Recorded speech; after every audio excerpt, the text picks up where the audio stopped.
अस्सलाम वालेकुम नाज़रीन, मैं हूं अरसलान खोकर। आप देख रहे हैं प्रोग्राम असल बात। एक तरफ अमेरिका और दूसरी तरफ ईरान है।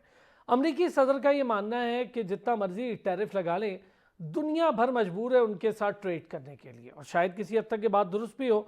और ये डील्स को बरकरार रखना शायद दुनिया के लिए ज़रूरी हो, लेकिन ये कितना अरसा ज़रूरी रहेगा, इस पर भी बात करेंगे। अमरीकी सेनेटर लिंडसे ग्राहम कहते हैं जी कि सदर ट्रंप को ईरान के खिलाफ सख्त कार्रवाई करनी चाहिए। उन्होंने मुतालबा किया, ये खुद में एक बहुत ख़तरनाक बात है। कुछ ऐसे माइंड जो इस पूरे खित्ते को आग में झोंकना चाहते हैं, वो शायद अमेरिका के अपने लिए भी ठीक नहीं है, और अमेरिका के अपने अंदर से भी उनके खिलाफ बहुत सारी आवाज़ें उठ रही हैं। लेकिन बहरहाल डोनाल्ड ट्रंप और उनके जो हवारी हैं वो शायद यही चाहते हैं। एक बार फिर बहरी बेड़े का जिक्र हो रहा है, बार बार कहा जा रहा है कि ईरान के करीब पहुंच रहा है। दूसरी तरफ 10 से 15 दिन की मोहलत दी थी सदर डोनाल्ड ट्रंप ने ईरान को कि वो इस ईरान जो मुआहिदा है उस पर दस्तखत कर दे। ऐसे कैसे हो सकता है कि कोई एक फरीक मामलात पे चीज़ों को निगेट करना चाहे और दूसरा फरीक के बस यही मामलात हैं, अगर आपने दस्तखत नहीं किए तो हम हमला कर देंगे। क्या यही कानून राइज है अब दुनिया में? इस पर भी बात करेंगे। दूसरी तरफ ईरान बहुत सोच समझकर आगे बढ़ रहा है, और यकीनी तौर पर जो पिछली एक झड़प हुई थी इसराइल और अमेरिका के साथ, उसके रिजल्ट्स के बाद से ईरान और ज़्यादा मोहतात है। सुपरसोनिक एंटीशिप जो मिज़ाइल हैं, ये मिज़ाइल चाइना के साथ डील बना ली है ईरान ने, और शायद बहुत करीब है इसके मामले पर। इसके बाद क्या होगा, इसके बाद की सिचुएशन क्या होगी? इसी खित्ते में रशिया और चाइना और पाकिस्तान, ये तीन बड़े की प्लेयर्स हैं। ये सारी सिचुएशन को कैसे रीड कर रहे हैं, इन सारी चीज़ों पर बात करेंगे। नासिर शिराजी साहब माहिर आलमी उमूर है, डॉक्टर सईद-उज़्ज़मा साहब माहिर आलमी उमूर है, और ब्रिगेडियर रिटायर्ड नादिर मीर साहब सीनियर दिफाई तजियाकार हैं। बहुत शुक्रिया तीनों हजरात का। ब्रिगेडियर साहब, एक तरफ तो डोनाल्ड ट्रंप कहते हैं जी टैरिफ का मामला है, लेकिन उसके बावजूद दुनिया उनके साथ डील करने के लिए मरी जा रही है। क्या ये बात दुरुस्त है कि अमेरिका इतना इंपॉर्टेंट है डील्स को लेकर, या सिर्फ पेट्रो डॉलर पॉलिटिक्स के बीच में सारी दुनिया फंसी है? इस वक्त तक जो ग्लोबल इकोनॉमी चल रही है उस पे ग्लोबल इकोनॉमी में डॉलर डोमिनेंट है।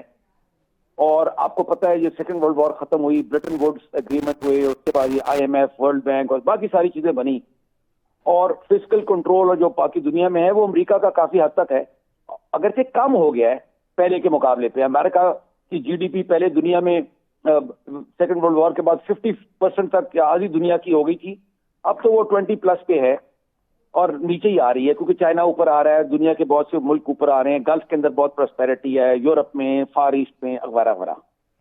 तो इन अ नटशेल, ये तो लंबी डिस्कशन है, इन अ नटशेल अगर आप ये कह रहे हैं कि जी टैरिफ्स या सैंक्शंस ये अमेरिका की प्ले बुक या उनकी टूल बुक के मुख्तलिफ टूल्स हैं।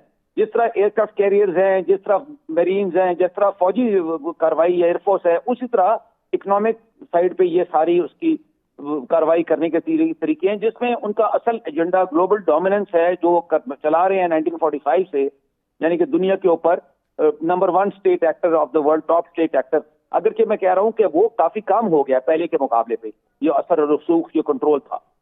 तो बाकी इकोनॉमी वाइज तो ट्रेड करना चाहते हैं, आप नहीं करना चाहते ट्रेड अमेरिका के साथ, आप भी करना चाहते हैं, इंडिया भी करना चाहता है, चाइना की अपनी ट्रेड है बहुत बड़ी अमेरिका के साथ, तो इस हद तक उनकी बात सही है। बट इसका यह मतलब नहीं है कि वो टोटली ग्लोबल इकोनॉमी को कंट्रोल करते हैं इस वक्त। ठीक हो गया। नासिर शिराजी साहब, आपका व्यू इस पर, क्या वाकई अमेरिका टोटल ग्लोबल इकोनॉमी को कंट्रोल करता है? यहाँ पे ट्रेड के मामलात पे तमाम ममालिक शायद ये चाहते हैं कि ट्रेड हो। अभी हमने देखा कि गर्दन पे अंगूठा रख के इंडिया के साथ जैसे उन्होंने मामलात को तय किया फौजी साजो सामान के, वो हमने भी देखा। देखिए, कुछ और इंडिकेटर्स हैं जिन्हें हमें जरूर मद्देनजर रखना पड़ेगा। गुज़िश्ता एक महीने के अंदर तकरीबन 10% डॉलर की प्राइस जो बड़ी मेजर करेंसीज है उसके मुकाबले में उसमें डिक्लाइन आया है। और खुद अमेरिका के अंदर ये जो मूवमेंट है जिसको प्रेसिडेंट ट्रंप रिप्रेजेंट करते हैं, मेगा या मेक अमेरिका ग्रेट अगेन, इसके पीछे रियलाइजेशन ये है कि अमेरिका ग्रेट नहीं रहा, उसको दोबारा ग्रेट बनाना है, और उसके लिए उसकी इकोनॉमिक माइट जो उसको हमें डेवलप करना पड़ेगा। उन्हें अंदाजा है कि इस वक्त अगरचे वो एक दुनिया की बड़ी इकोनॉमी है, लेकिन दुनिया में सबसे बड़ा मखरूज मुल्क भी अमेरिका है। फिर दूसरा पहलू आपको ये देखें कि ये वन वे ट्रैफिक नहीं होती है कि आप बड़ी इकोनॉमी है और दुनिया के ममालिक की मजबूरी है कि आपसे ट्रेड करें, आपकी भी मजबूरी है कि आप दुनिया के दीगर ममालिक के साथ ट्रेड करेंगे। और जैसा कि चाइना के साथ जैसे ही ये इन्होंने इकोनॉमिक वॉरफेयर में जाने की कोशिश की और चाइना ने बिल्कुल सरेंडर नहीं किया, चाइना ने जवाबी सैंक्शंस लगाई, जवाबी टैरिफ्स लगाए, तो उसके बाद आप देखें कि कैसे उन टैरिफ्स को जो है वो नीचे लेके आए हैं। तो वाजे तौर पे अब फिर दुनिया के अंदर डी डॉलराइजेशन स्टार्ट हो गई है, अल्टरनेटिव करेंसीज आना शुरू हो गई हैं। इस वक्त दुनिया में जो डॉलर का शेयर था ग्लोबल ट्रेड के अंदर वो काफी मिनिमम हो गया है, और ब्रिक्स जैसे जो अल्टरनेटिव इस वक्त डेवलप हुए हैं, तो वो डॉलर के लिए एक बहुत, उसकी हेजमनी के लिए, चूंकि अमेरिकन हेजमनी डॉलर के साथ कनेक्टेड है, वो बहुत ज्यादा शेकअप हुई है। फिर ये देखिए कि ये जो इस वक्त ग्लोबल पोजीशन हुई है कि अमेरिका अपने यूरोपियन अलाइज को न फकत ये कि प्रोटेक्ट नहीं कर सका, मैं सिर्फ इकोनॉमिक पर्सपेक्टिव चूंकि आपने खोला, वो अपने आप को समझता कि मैं उनका सेवियर हूं, तो वो यूरोप उसी रशिया से गैस लेने पे मजबूर है जिससे वो हालत जंग में है, और उसी को डॉलर देने पे मजबूर है, उसी को पैसे देने पे मजबूर है।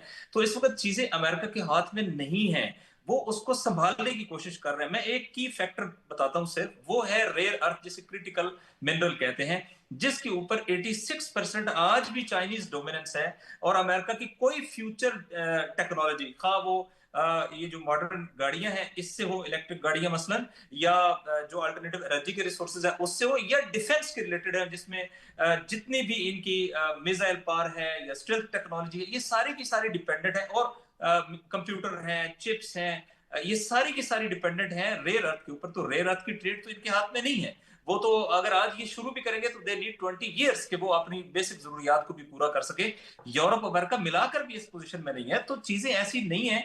लेकिन जाहिर है कि जब रेत की तरह चीजें आपके हाथ से श्रिंक हो रही हों, और आपको ये ज़हन में आ रहा हो कि अगर आपने चीजों को फौरी कंट्रोल ना किया तो आपकी हेजमनी जो है वो कंप्रोमाइज हो जाएगी, तो आप इस तरह अपने आप को शो ऑफ जरूर करने की कोशिश करते हैं, जो इस वक्त अमेरिका कर रहा है। लेकिन मैं फिर खुलासा करता हूं, अमेरिकन करंट जो पॉलिटिकल रजीम है उसका ये स्लोगन के मेक अमेरिका ग्रेट अगेन, ये खुद दलील है कि अमेरिका रियलाइज करता है कि इस वक्त वो इकोनॉमिक माइट नहीं रहा, वो ग्रेट नहीं रहा, और ये एफर्ट करके अपने आप को दोबारा उस ट्रैक पे लाना चाहते हैं कि जो अमेरिका का एक पुराना हिस्ट्री रही है इकोनॉमिक माइट के पास। ठीक हो गया डॉक्टर सईद।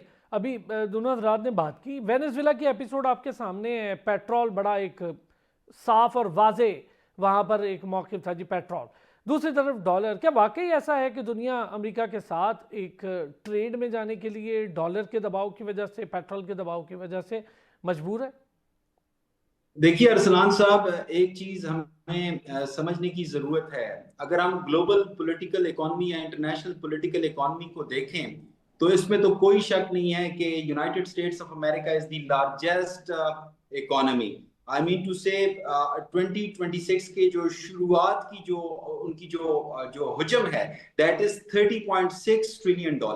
अगर हम ग्लोबल स्टॉक को देखें, मार्केट कैपिटलाइजेशन की बात करें तो 50% शेयर जनाब यूनाइटेड स्टेट्स ऑफ अमेरिका के पास है।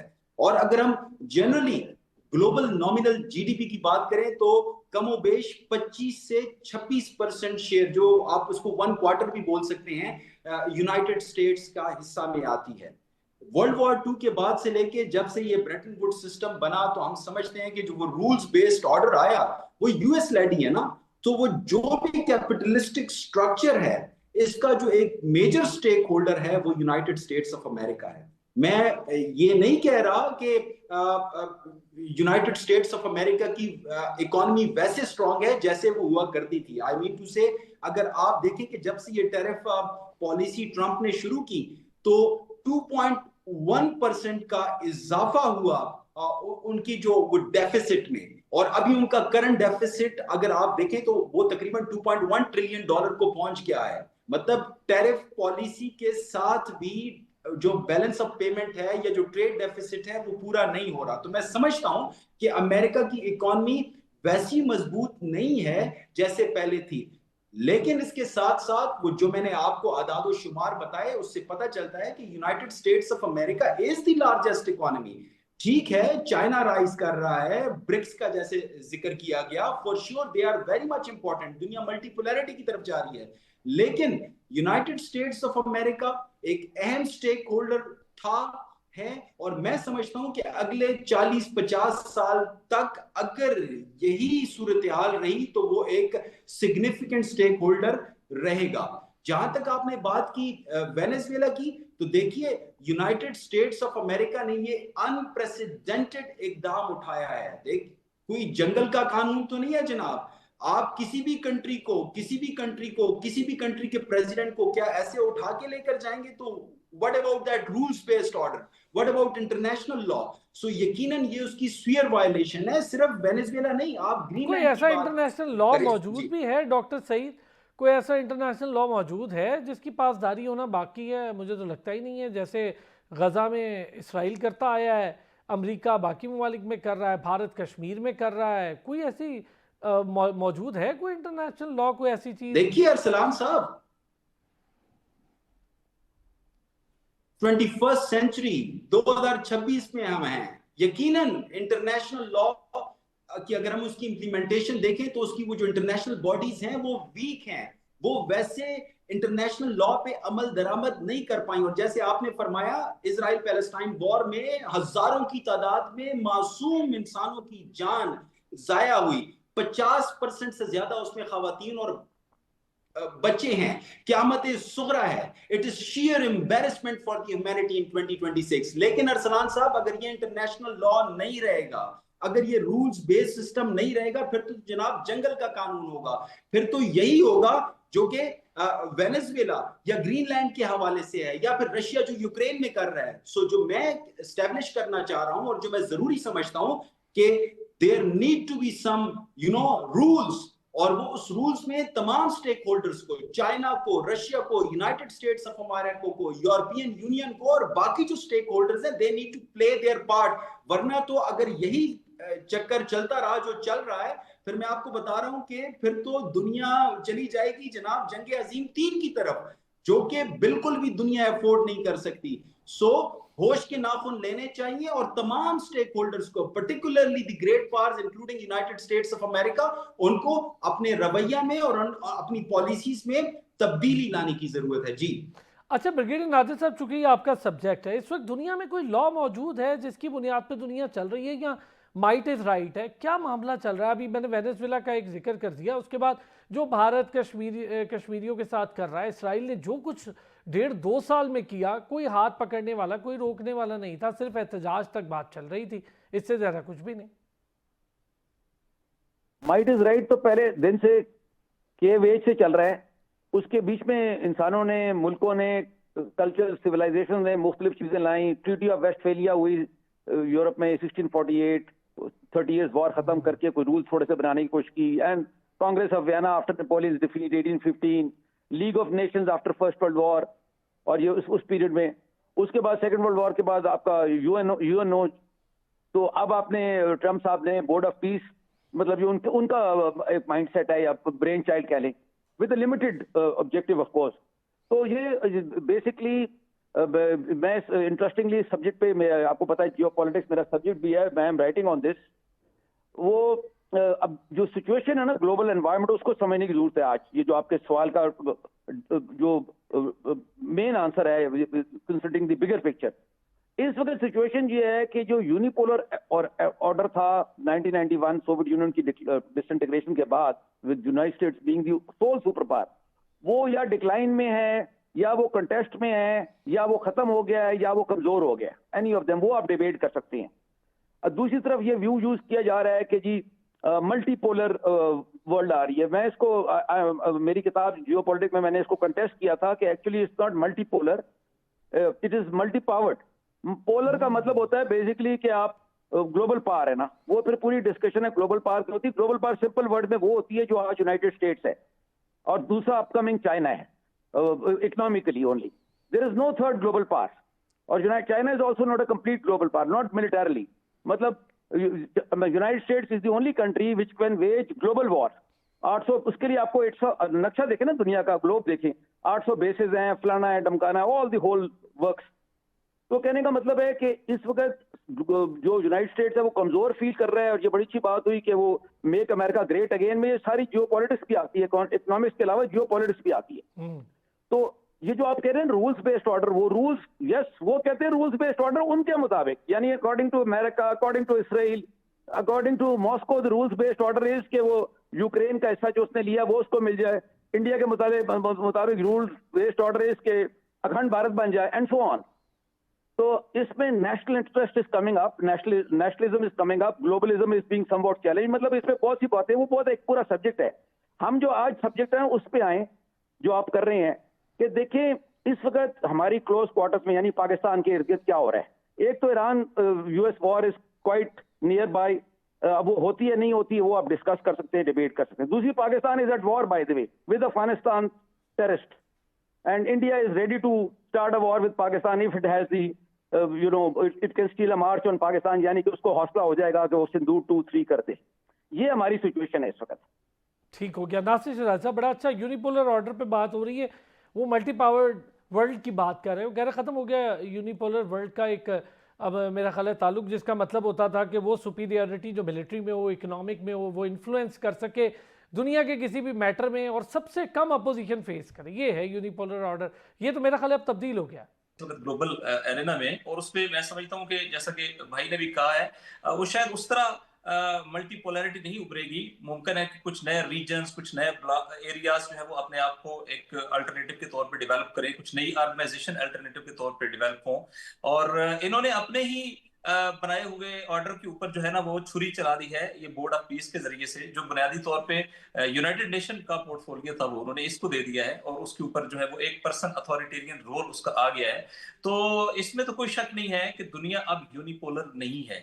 और ये भी अभी जो रीजन की बात की है कि इस वक्त उनके लिए ये सरप्राइज है। एक वक्त में वो एक बहरी बेड़ा मूव करते थे और हुकूमतें गिर जाती थी। आज सिचुएशन ये है कि वो अपनी 40% ऑफ टोटल एयर फोर्स का वॉल्यूम यहाँ पर मूव कर चुके हैं। इतना बड़ा मैसिव मिलिट्री बिल्डअप है, लेकिन एक कंट्री को वो झुकाने की पोजीशन में नहीं है।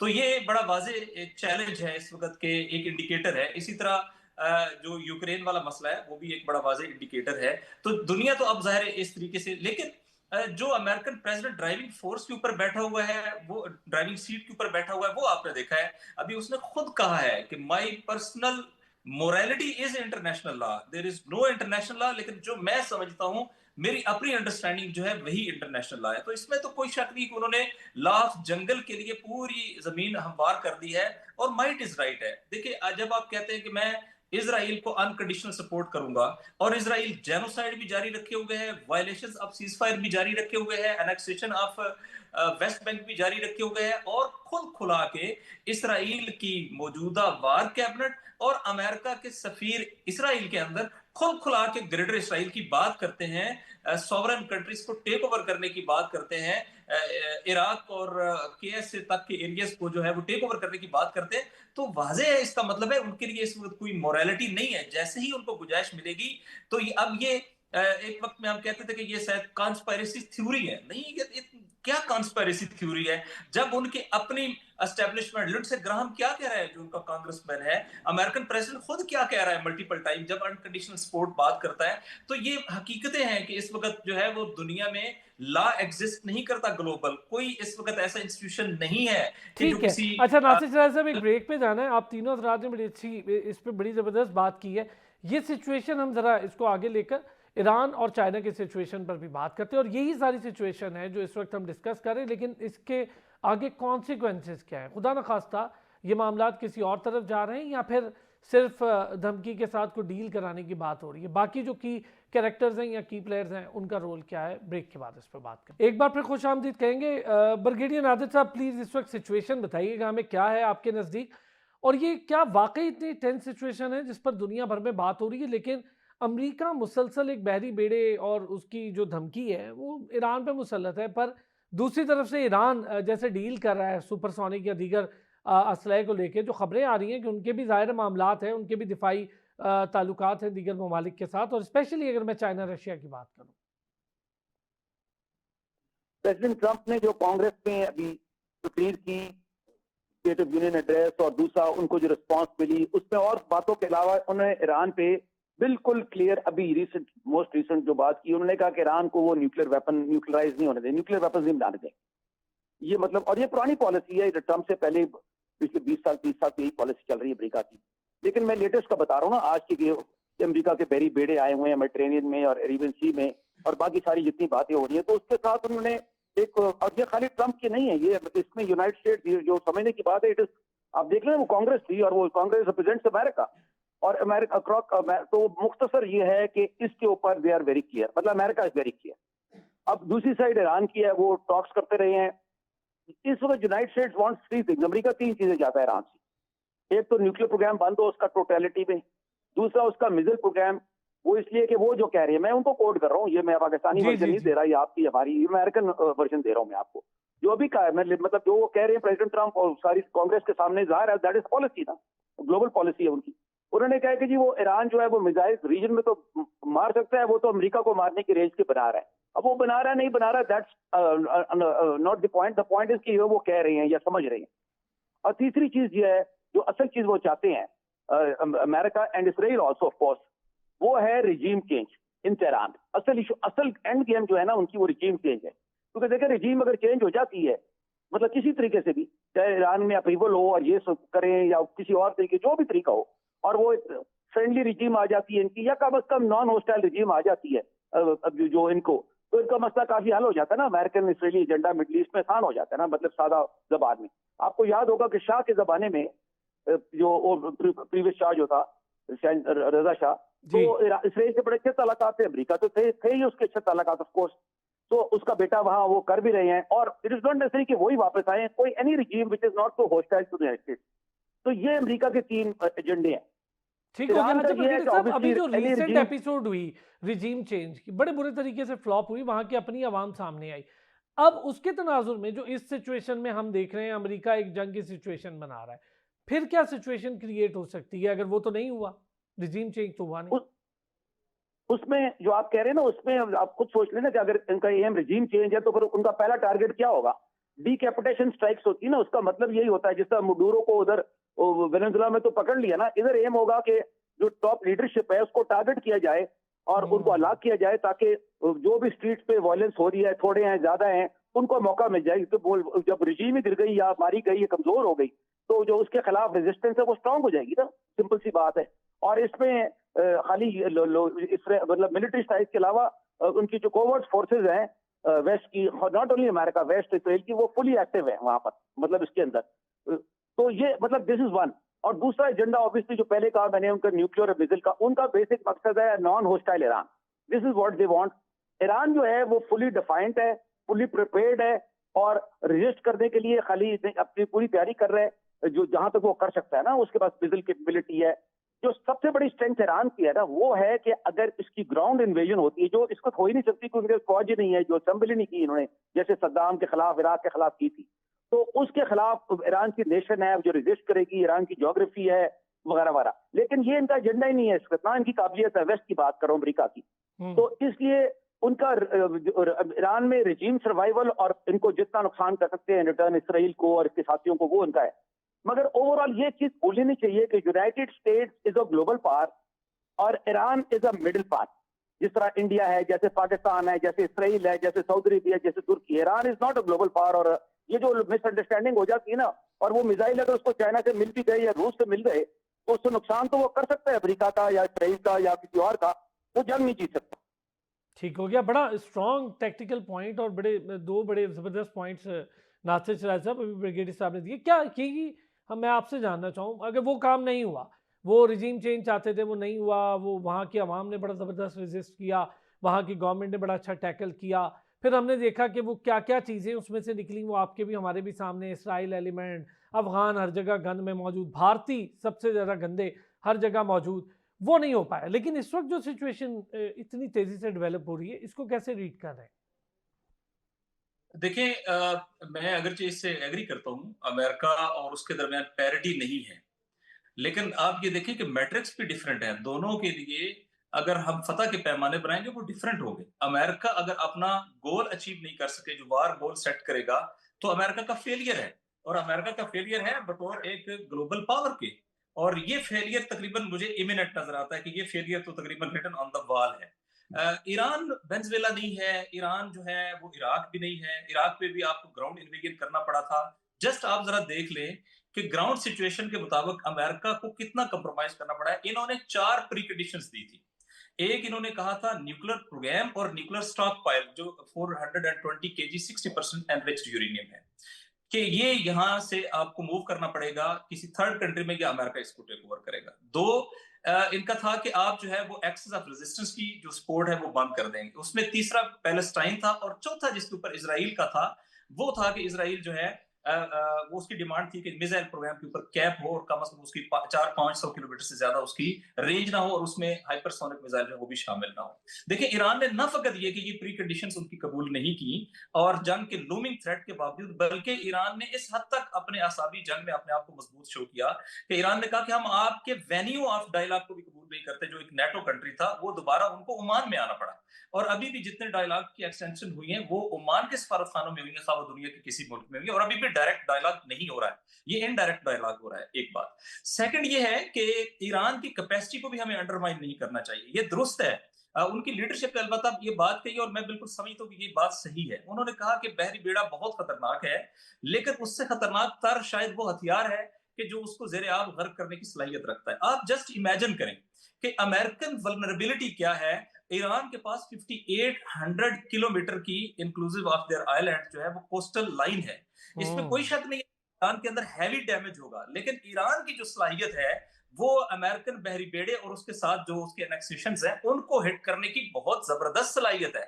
ईरान ब्लीड करेगा, ईरान इस जंग को प्रोलॉन्ग करेगा। ये जंग किस दिन रुकी या जो वक्फा आया अभी वो क्यों आया है? जिस दिन उनकी टॉप लीडरशिप ने कहा कि ये जंग जो है ना वो ये नहीं होगी कि आप ईरान के ऊपर कोई सर्जिकल स्ट्राइक करें और उसके बाद समझे गेम इज ओवर, और आपने कहा जी जैसे पहले आपने न्यूक्लियर प्रोग्राम के ऊपर किया था, बल्कि ये जंग रीजनल जंग होगी। और रीजनल जंग का मतलब समझते हैं कि इसके नतीजे में गल्फ जो है वो चोक हो जाएगा, मुंदब चोक हो जाएगा, पूरी दुनिया के ऊपर इसका इंपैक्ट आएगा, अमेरिकन एलाइज बड़ा हेवीली डैमेज होंगे और ये कोई सादा चीज नहीं है। फिर ये बात भी एविडेंस है, अल उदैद एयरबेस भी जो 12th डे वार में और उससे पहले जो ऐन अल असद एयरबेस इराक के अंदर है, जो अमेरिका का वो बेस था कि जहां जब अमेरिकन प्रेसिडेंट अपनी फैमिली के साथ आता है वहां स्टेशन होता है, तो उसको भी जिस तरीके से पैरालाइज किया था पहले वो ईरान की मिसाइल पावर का बड़ा सबूत है।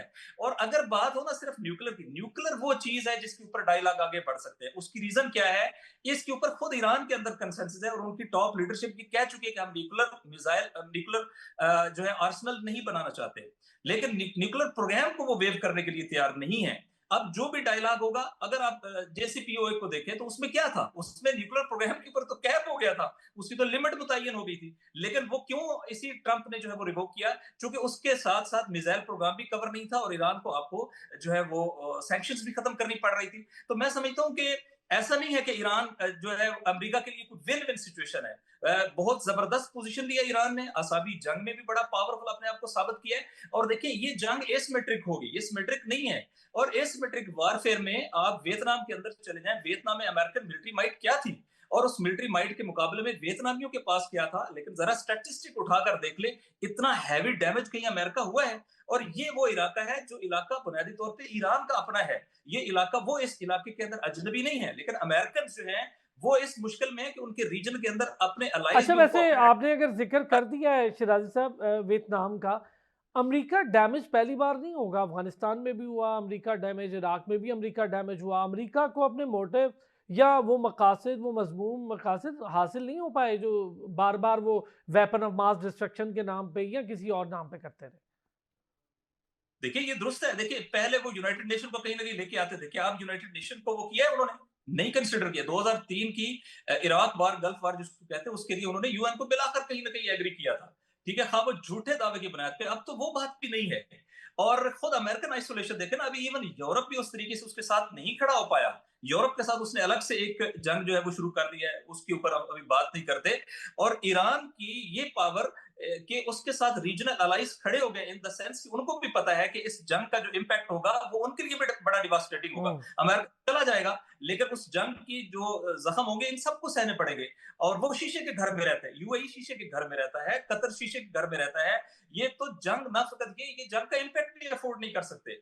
लिहाजा ऐसी सूरत में ये सारे के सारे अपने अड्डे और अपना सिटीज जो उनको देने के लिए उस तरीके से तैयार नहीं है। यही वल्नरेबिलिटी है अमेरिका की कि वो गल्फ के एक लिमिटेड एरिया के अंदर, गल्फ ऑफ ओमान में या पर्शियन गल्फ के अंदर। और फिर आप मुझे खुद बताएं कि अगर इस वार के नतीजे में ये जो 25% ग्लोबल ट्रेड और ग्लोबल एनर्जी सप्लाई है ये रुकेगी, तो कौन हिट होगा? इंडिया हिट होगा, गोया अमेरिका हिट होगा, क्योंकि सबसे ज्यादा 60% वो इंडिया यहां से लेता और है। नए हुर्मस की आप बात कर रहे हैं, वेरी वेल सेड सर, ये भी एक बड़ा एक पॉइंट है। डॉक्टर सईद साहब प्लीज आपका व्यू।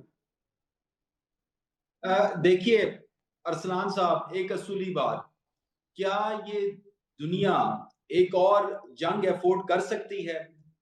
क्या इसका अब तक जी नहीं भरा? हजारों की तादाद में मासूम इंसानों की जान जो है इजराइल पैलेस्टाइन वॉर में और गाजा में मासूम इंसानों की जान ली गई। क्या माजरत हम के एक साथ और सर एक जंग बात कहूं अफोर्ड आपको कर डॉक्टर सकते सईद हैं? साहब, मेरी एक छोटी सी अर्ज है, पता नहीं आप लोग बहुत ज्यादा जानते हैं, लेकिन अगर यही बात किसी यूरोपियन जान की होती, यही बात किसी हिंदू की जान की होती, यही बात किसी ज्यू की जान की होती, ये मैं रिलीजियस पॉइंट ऑफ व्यू से भी और बड़े ओरिजिनल पॉइंट ऑफ व्यू से कह रहा हूँ, पूरी दुनिया हिल जाती। लेकिन चूंकि मुसलमान की जान की बात थी तो किसी को परवाह नहीं हुई। देखिए, ये जो पिक एंड चूज है ना, ये जो हम ये जो कहते हैं कि क्या पैलेस्टीनियन वो अक्सर औकात, जो मैं कहता हूँ, are they children of a lesser god? देखिए कितना जुल्म है, आपने मासूम इंसानों को यू नो रबल्स में गाजा को कन्वर्ट कर दिया, मासूम इंसानों की जिंदगी अजीरन कर दिया। पता नहीं वो नॉर्मल लाइफ की तरफ कब आते हैं। जो मैं अरसलान साहब, जिस तरफ मैं इशारा करना चाह रहा हूँ, इंटरनेशनल कम्युनिटी को, इंटरनेशनल स्टेक होल्डर्स को समझना होगा, जंग किसी के मफाद में नहीं है। भले चाहे कोई मुझे कहे कि यूएस की कैपेबिलिटी ज्यादा है या ईरान के पास खतरनाक हथियार हैं, भाई जब जंग होगी तो मासूम इंसान मारे जाएंगे। क्या हम मासूम इंसानों की जो जिंदगी है, क्या उनको हमें डिफेंड नहीं करना चाहिए? तो मैं समझता हूं कि डिप्लोमेसी का टूल यूज करना चाहिए, इंटरनेशनल स्टेक होल्डर्स को, चाइना को, ईयू को, मुस्लिम वर्ल्ड को, पाकिस्तान को। पाकिस्तान एक कलीदी किरदार अदा कर रहा है रीजनल और इंटरनेशनल अफेयर्स में। आप देखिए कि प्राइम मिनिस्टर शहबाज शरीफ साहब, चीफ ऑफ डिफेंस फोर्स को आप देखिए, आसिम साहब को आप देखिए, जा बजा वो जा रहे हैं, वो अपना एक रोल प्ले कर रहे हैं ताकि दुनिया को पीस की तरफ लेकर जाया जाए। तो मैं समझता हूं कि डिप्लोमेसी का टूल यूज करके ये यूएस और ईरान की टेंशंस को डी एस्केलेट करना चाहिए। जंग किसी के मफाद में नहीं है। और मैं बिल्कुल एग्री करता हूं कि अगर ईरान पे अटैक किया गया तो जैसे हमारे को मोहतरम को पैनलिस्ट ने कहा, फिर ये रीजनल वॉर हो जाएगी। ईरान का इंफ्लुएंस रीजन में आइडियोलॉजिकली बहुत ज्यादा है, प्रॉक्सी शुरू हो जाएंगी। तो किस तरफ जा रही है दुनिया? मुझे लगता है कि होश के नाखून लेने होंगे, समझना होगा, कॉपरेशन के साथ जाना होगा। और मैं तो उम्मीद के साथ जाऊंगा और मैं उम्मीद की ही बात करूंगा, मैं पीस की ही बात करूंगा। हम वर्ल्ड वॉर 3 अफोर्ड नहीं कर सकते, हम मजीद जंगे अफोर्ड नहीं कर सकते। तो इसमें यूनाइटेड स्टेट्स ऑफ देखिए, अमेरिका ये आप इज और मेरा ए पॉइंट ऑफ ग्रेट व्यू हो पार्ट, उनकी सकता है रिस्पॉन्सिबिलिटी है डॉक्टर कि सईद साहब, शायद अमेरिका में रहने वाले आम लोगों का पॉइंट ऑफ व्यू भी ये हो सकता है, जो कि है भी। गजा के मामले पर भी हमने देखा बहुत से लोग बाहर निकले अमेरिका के, अपने अंदर भी हमने देखा। लेकिन ये एक हेड ऑफ स्टेट का पॉइंट ऑफ व्यू नहीं है। अब मामला मुआहदे का है, मुआहदे की ऐसी शिकें मौजूद है जिस पर बात नहीं होनी, उन्होंने कहना साइन करें, आप बात करनी ही नहीं है। तो ऐसे मुआहदे तो होते नहीं है, फिर क्या होगा? फिर तो होगी वार। देखिए अरसलान साहब, ऐसे डिप्लोमेसी, देखिए ये इनका टैक्टिक क्या है, आप समझने की कोशिश कीजिए। ये प्रेसिडेंट ट्रंप का एक टैक्टिक है। उन्होंने कोर्स किया है, कोर्सिव स्ट्रेटजी यूज की है कॉम्पेल करने के लिए कि वो ईरान को अपनी मर्जी के मुताबिक फैसला करवाए। लेकिन दूसरी तरफ आप ईरानियन रिजीम की रेजिस्टेंस देखिए, वो अपनी जगह पे बिल्कुल फर्म खड़े हैं। तो मैं समझता हूं कि अगर एक तरफ से यूनाइटेड स्टेट्स ऑफ अमेरिका और प्रेसिडेंट ट्रंप की तरफ से क्वेर्स किया जा रहा है, तो दूसरी तरफ से ईरानियन उनको बहुत भरपूर तरीके से डेटर कर रहे हैं। लेकिन अगर इस गेम में, ये गेम अगर जंग की तरफ गई, मैं तो उस नुकसान की बात कर रहा हूं। उस नुकसान से बचना है, रीजन को बचाना है, दुनिया को बचाना है, ह्यूमैनिटी को बचाना है। देखिए जंग में कोई भी नहीं जीता, जंग में इंसान हारते हैं। और मैं समझता हूं कि इंटरनेशनल कम्युनिटी को, इंटरनेशनल स्टेक होल्डर्स को, उनको चाहिए कि ईरान और इजराइल और पैलेस्टाइन में तो चले आप जंग नहीं रोक पाए, रशिया और यूक्रेन में तो आप जंग नहीं रोक पाए, लेकिन खुदारा एक नई जंग शुरू होने से रोकिए। और ये जिम्मेदारी बनती है ग्रेट पावर्स की, चाइना की पर्टिकुलरली जिम्मेदारी बनती है। वो क्यों खामोश है? China need to intervene, China need to play a role. Second largest economy है, परचेजिंग पावर पैरिटी के हवाले से टॉप पे है, $35 ट्रिलियन की इकोनॉमी है। सो मैं समझता हूं कि चाइना हैज दैट पोजीशन कि वो एक अपना एक रोल प्ले करे और इस दुनिया को इस जंग से बचाए। अच्छा, ये जो डिले टैक्टिक्स हैं ब्रिगेडियर साहब, इसमें आपको रोल देख रहे हैं, कोई वजह है कि अभी तक, वरना पिछली बार हमने देखा इसराइल का मामला चल रहा था, बीच में अमेरिका कूद गया, लेकिन इस बार जरा थम थम के मामलात आगे चल रहे हैं। हाँ, धमकियां दी जा रही हैं, तो ये जो चाइना रशिया है, इनके रोल को देखते हुए कुछ मामला है? बेसिकली यूनाइटेड स्टेट्स अपनी फोर्सेस बस्टर कर रहा है। उनके कैरियर ग्रुप्स दोनों तरफ से आए हैं, कैरेबियन से भी, इधर से भी, अरेबियन सी में, मेडिटेरेनियन सी में, और बाकी फोर्सेस को। और इस दफा वो नजर आ रहा है कि वो खाली स्ट्राइक की तैयारी नहीं कर रहे सर्जिकल, बल्कि एक बड़ी जंग की तैयारी कर रहे हैं। लैंड फोर्सेस ना सही, एयर और नेवल, आप देखें ना अमेरिका की कितनी एयरफोर्स और नेवी के कितनी परसेंटेज वहां कॉन्सेंट्रेट हो गई है। तो उसकी तैयारी में टाइम लगता है ना, रिसोर्सेज लाने में, सब कुछ। एक तो ये है, और दूसरा ये है कि इसके अंदर दूसरे जो ममालिक इन्वॉल्व हैं उनका रोल है। लेकिन ये जो व्यू है कि रशिया या China are going to do something, मतलब ये जो बातें कर रहे हैं बिल्कुल सही बातें कर रहे हैं। पाकिस्तान भी यही कहता है पीस होती है। मैं खुद पाकिस्तान में इंडिया के साथ, दुनिया के साथ पीस सजेस्ट करता रहा हूँ, being a geopolitician and being a soldier, knowing war. क्योंकि बेसिकली जियोपॉलिटिकल इंटरेस्ट है, ये खाली प्रेसिडेंट ट्रम्प के नहीं है। सबसे बड़ी गलतफहमी है कि जी ट्रम्प जंग करा रहा है। ये तो पिछले अरसे से एजेंडा चल रहा था कि इन्होंने ये जंग करनी है ईरान के साथ। उसमें ज़ाहिर है इसराइल फुली इन्वॉल्व है, इनके अंदर इंस्टिगेटर भी है इस वॉर अगेंस्ट ईरान का, इसमें कोई शक नहीं। लेकिन अब ये जंग के काफी करीब हैं, इसको या तो डिप्लोमेटिकली कोई डील हो जाएगी तो फिर तो ये वॉर अवर्ट हो जाएगी, और अगर डील नहीं होती तो फिर चांस है कि वॉर होगी। वो कितनी नुकसान होगी, वो तो जाहिर है बहुत नुकसान होगा, सारी दुनिया का होगा, इसमें भी कोई शक नहीं है। लेकिन जो है ना रैशनल वर्ल्ड, वो जियो पॉलिटिक्स पे चल रही है, नॉट ऑन गुड विशेस। तो जियो पोलिटिकल इंटरेस्ट इनका है कि Iran should not be a threat to United States, Israel, its allies interest, ये इनका इंटरेस्ट है। और ईरान जो है वो अभी बड़ा रेजिस्ट किया है डिस्पाइट प्रेशर, उसने बहुत हिम्मत दिखाई है, बड़ी बहादुरी दिखाई है। After all it is not a global power, फिर भी वो एक ग्लोबल पावर के सामने खड़ा है। तो ये सिचुएशन है इस वक्त। तो let us see how it proceeds. ठीक हो गया शिराजी साहब, ये जो डिले टैक्टिक्स है, या कोई वजह नजर आ रही है इसकी? नहीं, वाजे मेरे ख्याल है मैं इससे भी इत्तेफाक करता हूं कि ये जो मैसिव मिलिट्री बिल्डअप है, और अगर वो इससे बगैर कोई मिलिट्री रिजल्ट लिए चले जाएं तो ये बड़ा फेलियर काउंट होगा अमेरिका का, और अमेरिका की जो रही सही साख है उसमें बड़ा डेंट डालेगा। लिहाजा अमेरिकन ये चाहते हैं कि वो कुछ ऐसा डिवास्टेटिंग अटैक करें ईरान के मिसाइल प्रोग्रामों के मुख्तलिफ इंस्टॉलेशन के ऊपर, और या डिकैपिटेशन मजीद करें, या कुछ स्ट्रेटेजिक एसेट्स के ऊपर अटैक करें जो थोड़ा प्रोलॉन्ग भी हो जाए, सिर्फ जस्ट एक आध सर्जिकल स्ट्राइक नहीं हो। लेकिन वो लिमिटेड जंग ही चाहते हैं। अनलिमिटेड जंग इस वक्त अमेरिका के लिए बिल्कुल अफोर्डेबल नहीं है, अमेरिकन इकोनॉमी अफोर्डेबल नहीं है। तो ये एक ऐसी सिचुएशन है जहां ईरान ने, चूंकि कहते हैं जंग की तैयारी ही जंग को डाइवर्ट करने या अवर्ट करने का बेहतरीन तरीकाकार है, तो उनकी बहरहाल preparation as per their own capacity वो इतनी जरूर है। वो अपने रीजन का, अपनी प्रॉक्सिमिटी का, अपनी पॉपुलेशन का, अपनी डेमोग्राफी का, अपनी जियो पॉलिटिक्स का बड़ा जबरदस्त फायदा उठा रहे हैं। और उन्होंने बहरहाल एक खूबी उनकी ये है कि वो 47 ईयर से तकरीबन उनकी ज़हनी प्रिपरेशन अमेरिका के साथ जंग की है कि किसी न किसी लम्हे की जंग सही होनी बात है। है, ये बात आपकी बिल्कुल दुरुस्त है। नासिर शिराजी साहब, thank you so much. Doctor Saeeduzzaman साहब का बहुत शुक्रिया। ब्रिगेडियर रिटायर्ड नादिर मीर साहब, आपका भी बहुत शुक्रिया। एक ब्रेक की तरफ जाएंगे, ब्रेक से वापस आएंगे, जरा बात करेंगे अफगानिस्तान में दहशतगर्दों के लिए जो सेफ हेवन है, उसके बाद पाकिस्तान में जो कुछ हो रहा है उस एयर स्ट्राइक के बाद, और उससे पहले भी हो रहा था। उस एयर स्ट्राइक में हमने दहशतगर्दों का खात्मा किया था, दहशतगर्दों का, पूरी दुनिया ने उसमें साथ दिया, पूरी दुनिया ने उस पर खामोशी इसलिए इख्तियार की, सारे यही चाहते हैं।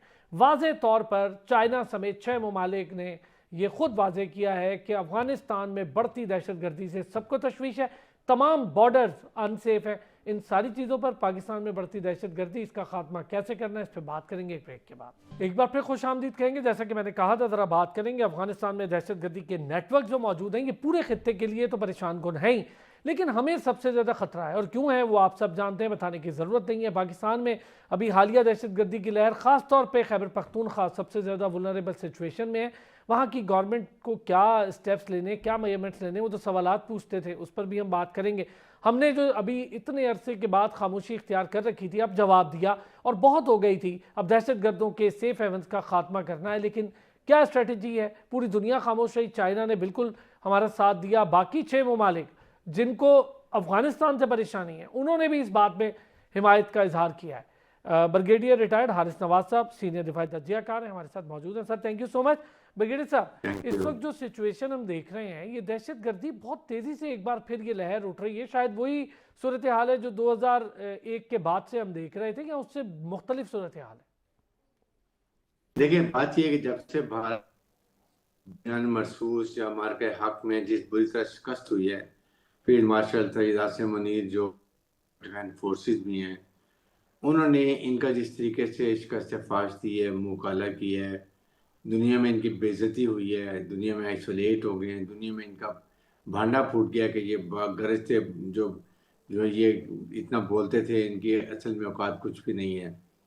उससे ये अब इनको इतनी बेइज्जती का बदला लेने के लिए ये अब प्रॉक्सीज को यूज़ कर रहे हैं, वहाँ फंडिंग कर रहे हैं, अफगानिस्तान में बैठे हुए हैं, वहाँ उनको ट्रेन कर रहे हैं, उनका रिकॉनेसेंस करते हैं, पैसा दे रहे हैं। और ये अब जो आपके सामने जो ये खारजी हैं या फितना हिंदुस्तान है या दाइश हैं, दे या आई वुड से और terrorist organisation, even Afghan Taliban regime, ये उग्रवादी कातिल हैं, ये लुटेरे, इनको पैसा चाहिए, इनसे कोई मजहब नहीं है, इनका कोई रिलीजन नहीं है, कोई इनकी कमिटमेंट नहीं है।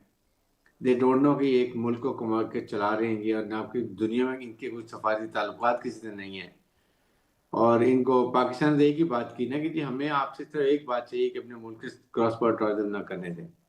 लेकिन अब क्योंकि पाकिस्तान ने फैसला कर लिया कि अब हम वी आर हार्ड स्टेट, अब हम इनको ऑनेस्टली यू विल सी कि what we will do with them. अब हम इनको ऐसा अंदरूनी और बैरूनी जवाब दिया करेंगे कि ये याद रखेंगे, कुछ अच्छे बाद देखेंगे ये वाइट झंडा खड़ा करेंगे दोबारा। जैसे हमने गुल बहादुर के इलाके में जाके नगर हाल में हमने फायरिंग वो किया था, एयर स्ट्राइक की थी, 70-80 वो लोग मारे थे, तो ये सफेद झंडे खड़े कर दिए थे उन्होंने। अभी भी ऐसे करें, अभी भी इनके 80 लोग मारे हमने। और आप देखें ये इस वक्त फ्रस्ट्रेशन का इजहार कर रहे हैं, ये खौफ व हरास फैला रहे हैं, परेशान करना चाह रहे हैं, डरा रहे हैं लोगों को कि जी हम आग भी लगा देंगे। ये मुझे बताएं कि रमजान के महीने में, बरकतों वाले महीने में, कोई इंसान, मुसलमान तो छोड़ दे, कोई इंसान किसी और रिलीजन का भी वो ऐसी हरकत नहीं कर सकता जो ये हरकतें कर रहे हैं। इसका मतलब कि ये इनका नाम मजहब है, देर एनिमल्स, एनिमल एक्ट कर रहे हैं ये।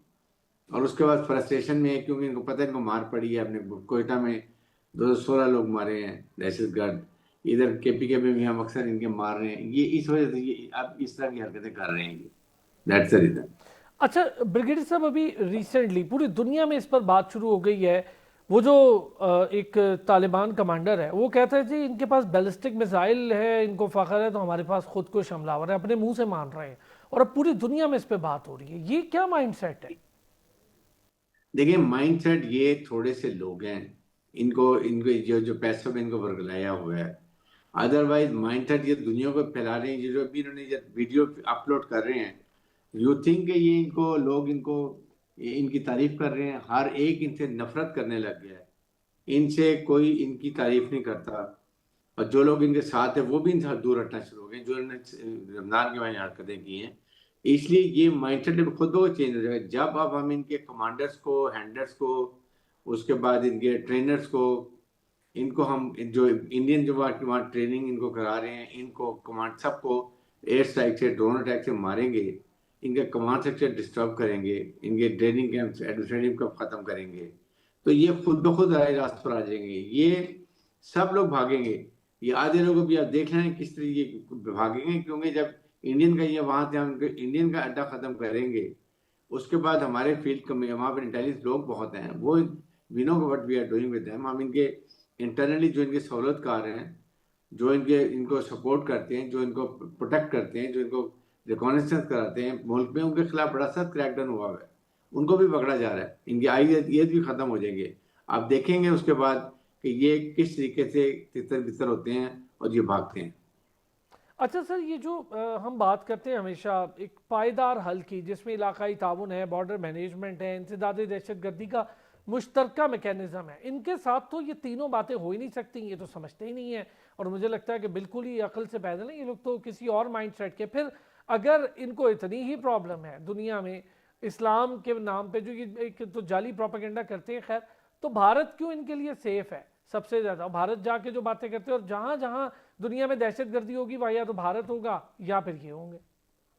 देखिए भारत इसलिए कि भारत इस्लाम दुश्मन, पाकिस्तान दुश्मन, पाकिस्तान ने जिसका मुंह काला किया है, इतनी बड़ी फौज का मुंह काला हुआ, दुनिया में इनकी जागृति हुई है, दुनिया में आइसोलेट हो गए हैं। पाकिस्तान की दुनिया में पता चल गया पाकिस्तान एक बहुत रिस्पॉन्सिबल, मैच्योर न्यूक्लियर मुल्क है, और साथ उसकी फौज बहुत लड़का और प्रोफेशनल है, वो भी दुनिया को पता चल गया। हमारी फील्ड मार्शल के आपके सामने देख लें किस तरह लोग तारीफ करते हैं। प्रेसिडेंट ट्रम्प ने भी 2 दिन पहले भी कहा कि base field marshal he is a fighter, I like him, ये हर जगह पर तारीफ की जाती है। इसी तरह प्राइम मिनिस्टर की तारीफ होती है। सो ये इसको बर्दाश्त नहीं। अब ये इसी डिप्रेशन में ये उठ के, आप बताइए, दुनिया इजराइल की तरफ नहीं जा रही है, ये इजराइल पहुंच गए। ये इतना खतरनाक इंसान है, इतना बड़ा गुजरात का बुचर है। आप बताइए, वहां जाके आप उनसे डिफेंस डील कर रहे हैं, उनसे ब्लॉक बनाने की कोशिश कर रहे हैं, उनसे रीजनल कोऑपरेशन की बात कर रहे हैं, उनसे असला खरीदने की $10 बिलियन का असला वेपन खरीदना चाह रहे हैं। ये इस तरह का कनिंग फॉक्स है ये। इसलिए दुनिया ये इसलिए वहां पर ये जाके, और फिर जो भी पाकिस्तान दुश्मन होगा, मुसलमान दुश्मन होगा, वो इनका दोस्त होगा। और ये मुसलमानों की बात करते हैं, शरिया की बात करते हैं। क्या ये इस्लाम कहता है कि आप काफिरों के पास जाके बैठो? क्या ये इस्लाम कहता है कि माह रमजान में आप किसी इंसान का कत्ल करें? आप तो छोड़ दें मुसलमान का, ये टीचिंग है क्या? आप ये थे कि एक इस्लामी जो तारीख में लड़ाइयाँ होती थी, जख्मी जब कोई हो जाता था तो उसको कभी सख्त रूप से कभी सजाए थी कि इसको कोई टच नहीं करेगा, और यहाँ ये जख्मियों की एम्बुलेंस को आग लगा रहे हैं। आप बताइए। तो ये इसलिए ये चीज़ें इंडिया में होती हैं। इंडिया में भी माइनॉरिटी के साथ यही हो रहा है। आज आपने नहीं देखा किस तरीके से एक नमाज पढ़ रहा है, उसको एक आके हिंदू मार रहा है। वहाँ तो यही होता है सर, वहाँ तो यही होता है। वहाँ तो उन्होंने क्रिसमस नहीं मनानी थी, वो चर्च का जो हाल किया, और फिर वहाँ पे जो पादरियों का हाल किया। अच्छा ब्रिगेडियर साहब, इस वक्त सिचुएशन ये बैनुल अक़वामी रिपोर्ट बताती है कि कोई 20 से 23 हज़ार के करीब ये दहशतगर्द मौजूद हैं और सेफ हेवन है, तो बहुत बड़ी तादाद है। हमने अभी चंद का खात्मा किया, उसके बाद हमने देखा पाकिस्तान में उसकी रेप्लिकेशन सामने आई। हमने देखा अभी हालिया जो अटैक जिसका आप भी जिक्र करें, करना क्या है इनका और क्या सोचा है अभी पाकिस्तान ने इसके बारे में? देखिए, पाकिस्तान को बिल्कुल बहुत तशवीश है। पाकिस्तान अकेला जो है वो, वहाँ आपके सामने यूनाइटेड नेशन की रिपोर्ट है कि वहाँ 24 टेररिस्ट ऑर्गेनाइजेशन अफगानिस्तान में है और अलकायदा ट्रेन कर रहा है। अभी आपके सामने कल रशियन फॉरेन मिनिस्ट्री ने भी एक रिपोर्ट निकाली है जिसमें वो कह रहे हैं 20 से 24 हज़ार टोटल दहशतगर्द वहाँ पर मौजूद डिफरेंट टेररिस्ट ऑर्गेनाइजेशन के हैं। हमें ज़्यादा कंसर्न जो हमें मैटर कर रहे हैं वो है ये फितनल हिंदुस्तान, फितनल ख्वारिज और इस्लामिक स्टेट ऑफ खुरासान जो दाइश है, ये ज़्यादा हमें कंसर्न करते हैं, और एक दो और इनके जो जैली ऑर्गेनाइजेशन हैं। तो अब बात यह है कि इसको अगर आप देखें तो आप इस पे हमने फैसला कर लिए कि अब हम इंटरनली एक्सटर्नली हर जगह पर इनको मारेंगे। इनके सहूलतकारों को भी मारेंगे जो इनके पाकिस्तान में इनको सहूलतकारी करते हैं। हमने इंटेलिजेंस ऑपरेशन तो कर ही रहे हैं, फुल स्पीड पे हम कर रहे हैं ऑपरेशन, वो करते रहेंगे। और जहां जहां से इनके हैंडलर्स की हमारे पास कंफर्म रिपोर्ट आती है कि जिस जगह पर हैं इनके जो वहां पर कमांडर्स हैं, वो जहां पर बैठे हुए हैं, जो इंडियन जो इनको ट्रेन कर रहे हैं, इनके एडमिनिस्ट्रेटिव कैंप है, इनके ट्रेनिंग कैंप है, हर जगह पर हम इनको जाके मारेंगे। इनको छुपने की जगह नहीं देंगे, रेस्ट करने की जगह नहीं देंगे। इनके कमांड स्ट्रक्चर को डिस्ट्रॉय करेंगे तो ये खुद ब खुद आधे, इनकी जब कमांड स्ट्रक्चर डिस्ट्रॉय होगा तो ये खुद ब खुद कमज़ोर पड़ जाएंगे। इनको हदायत देने वाले कोई नहीं होगा, क्योंकि ये मजबूरन इनमें 70% वो दहशत गर्द हैं जिनको ज़बरदस्ती धकेला जाता है कि तुमने पाकिस्तान जाना, यहाँ नहीं रहना। जब वो कमांड स्ट्रक्चर ख़त्म होगा तो ये आएंगे ही नहीं। तो काफ़ी हद तक आप देखेंगे 2-3 महीने में इसमें कमी आ जाएगी इंशाल्लाह। अच्छा sir, Turkmenistan, Tajikistan, China, Russia, Iran, even Bangladesh, सारे ममालिक, ये जो खित्ते के बड़े ममालिक हैं, इनको तो इनसे बड़ा ख़तरा है। और अभी हालिया जो एयर स्ट्राइक्स हुए, सब ने उसकी हिमायत की कि ठीक हुआ है। और आपने देखा भी कि ख़ात्मा भी हुआ, बड़े कंट्रोल टारगेटेड थे। इस वक्त ये जो बाकी ममालिक है, इनकी क्या सोच होनी चाहिए? क्या इनको भी कोई इक़दाम उठाने चाहिए? आई थिंक इस वक्त सबसे बड़ी बात यह है कि जो हमें सबसे पहले अपने रीजन में फिक्र होनी चाहिए, क्योंकि तुर्क ये जितनी सेंट्रल एशियन कंट्रीज हैं उनको भी थ्रेट है, चाइना को भी थ्रेट है। तो व्हाट आई ऑलवेज प्रपोज के Russia, China, central Asia, Pakistan, China, Iran और बांग्लादेश, इनके सिक्योरिटी हेड्स को बैठ के एक मीटिंग करनी चाहिए इमीडिएटली, और एक मुश्तरका सिक्योरिटी का लेवल बनाना चाहिए। उसमें अफगानिस्तान को भी बुलाना चाहिए और उसमें उसको खुल के मजबूर करना चाहिए, उसको समझाना चाहिए कि this is what is happening, और इससे पूरे खित्ते को नुकसान हो रहा है, इसकी खुदे की तजारत को नुकसान हो रहा है, इकॉनमी तबाह हो रही है, सिक्योरिटी इन्वायरमेंट ख़राब हो रही है, और इसमें हर लिहाज से नुकसान हो रहा है। इसलिए अफगानिस्तान को मजबूर किया जाए कि वो टेररिस्ट को यहाँ से निकाले, नंबर 2, वरना इसके खिलाफ कलेक्टिव कार्रवाई होनी चाहिए। और कलेक्टिव कार्रवाई यहाँ तक होना चाहिए कि इन ममालिक को मिलके वहां पर अफगान अवाम को समझाना चाहिए कि आप खड़े हों, आप जाके अफगान तालिबान रजीम को हटाएं और वहां पर एक जमहूरी डेमोक्रेटिक गवर्नमेंट लेके आए आप अपनी मर्जी की, ताकि जो एथनिक बैलेंस हो, पॉलिटिकल इंक्लूसिव हो, ताकि दुनिया से उसके रवाबत हो, सफारती ताल्लुकात हो। वो हुकूमत आपकी मर्जी के मुताबिक आपके हकूक़ का ख्याल करे, ख़वातीन के हकूक़ का ख्याल करे। वहाँ जो इंफ्रास्ट्रक्चर जो आप रिकंस्ट्रक्शन कर रहे हैं वो ठीक हो, हर सिस्टम को ठीक करें। ये तो लुटेरे बैठे पैसा ले रहे हैं, खा रहे हैं, जेबों में डाल रहे हैं, जो इनको पैसे देता इनका है तो उसको काम ही चल यही है ना पड़ते ब्रिगेडियर हैं। साहब, ये और तो अफगान टेररिस्ट अवाम हैं, को क्या इन्होंने तो डॉलर लेने हैं, पैसे लेने हैं भारत से, और क्या करना है, इन्होंने यही ड्रग इकोनॉमी पे जिंदा रहना है। आपकी बात बिल्कुल दुरुस्त है, वहाँ के अपनी अवाम में जब तक शऊर सही से बेदार नहीं होगा तो शायद उनके अपने लिए ज़्यादा बड़ा खतरा है। हम तो किसी ना किसी तरह रिस्ट्रिक्ट कर ही लेंगे। ब्रिगेडियर रिटायर्ड हारिस नवाज साहब, थैंक यू सो मच, आपने भी हमें ज्वाइन किया। नाजरीन आपका भी बहुत शुक्रिया। फिर कल होगी आपसे मुलाकात, अपना ख्याल रखिएगा।